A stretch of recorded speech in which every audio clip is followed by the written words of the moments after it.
Something that seems to have slipped under the radar of most people in media outlets is the recently released Australian report on war crimes committed in Afghanistan.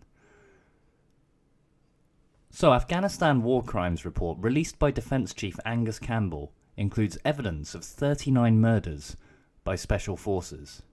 Justice Brereton considered in detail 57 allegations of incidents and issues.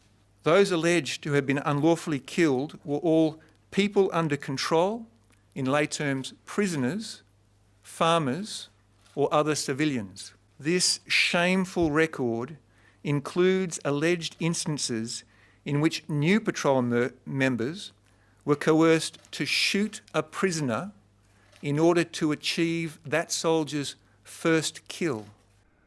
So, this report concluded that 19 separate officers are to be investigated for these 39 murders.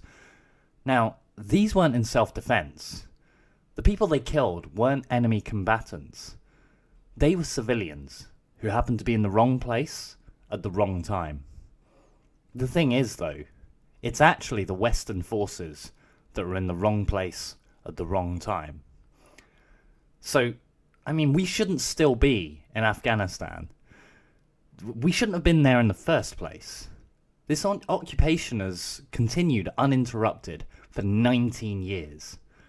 That's nearly 2 decades of completely unjustified occupation of a country that's done nothing wrong.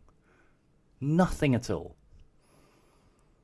So the ADF chief, Angus Campbell, describes a self-centred warrior culture in Australia's Special Air Service, which was embraced and amplified by some experienced, charismatic and influential non-commissioned officers and their protégés who sought to fuse military excellence with ego, elitism and entitlement, leading to acts of horrific brutality.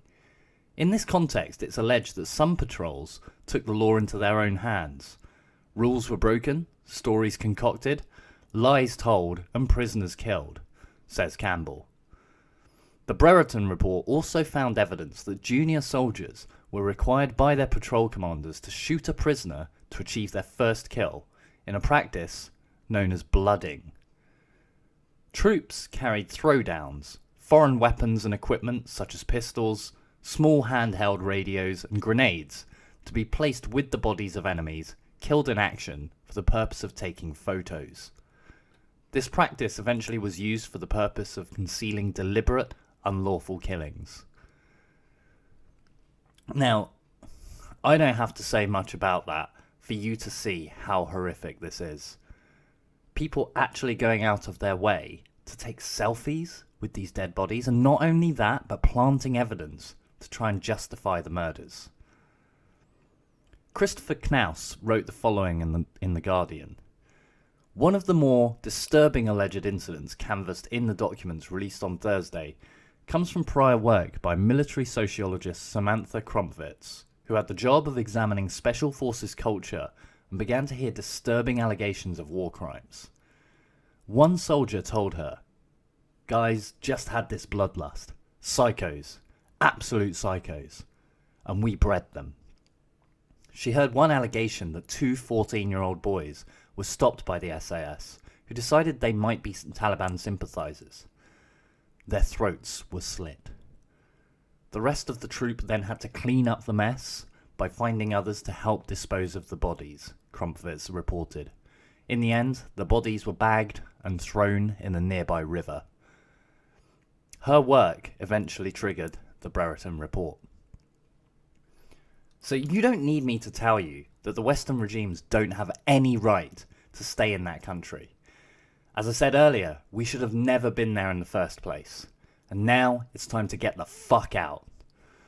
Trump has been deceived by his own military advisors as to how many troops were actually still there.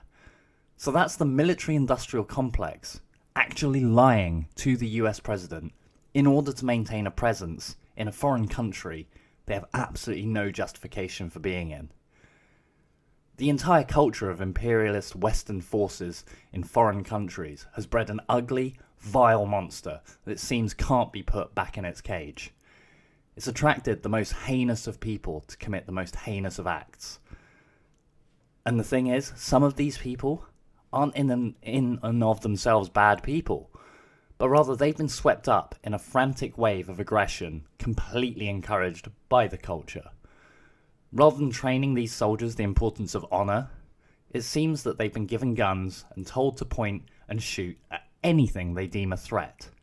And even if they don't deem it a threat, to just do it anyway. This can't keep going on. Endless war is good for nobody. That's such a given, I can't believe I'm having to actually repeat this in 2020.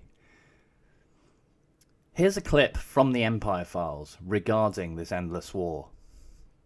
I highly recommend you go and watch the full video.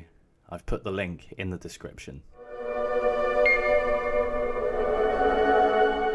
The perpetual occupation of Afghanistan has become so normalized, it mostly serves as background noise to Americans. It's even jokingly referred to as the forever war, accepted as just a constant reality. A soldier dies now and again, a couple dozen civilians get killed in another bombing. It's never enough to stir the population to pressure Washington to stop it. The endless war drags on. Since 2001, almost 1 million US troops have been deployed to Afghanistan, many repeatedly. Of those, 2,300 have died. And the new revelation that nearly 4,000 US mercenaries have also died fighting in Afghanistan, almost double the number of US troops, shows the American occupation is even bigger than we've been led to believe. From Bush to Obama to Trump, every president promised to end the war. But always, their plans to bring the troops home first required sending more troops.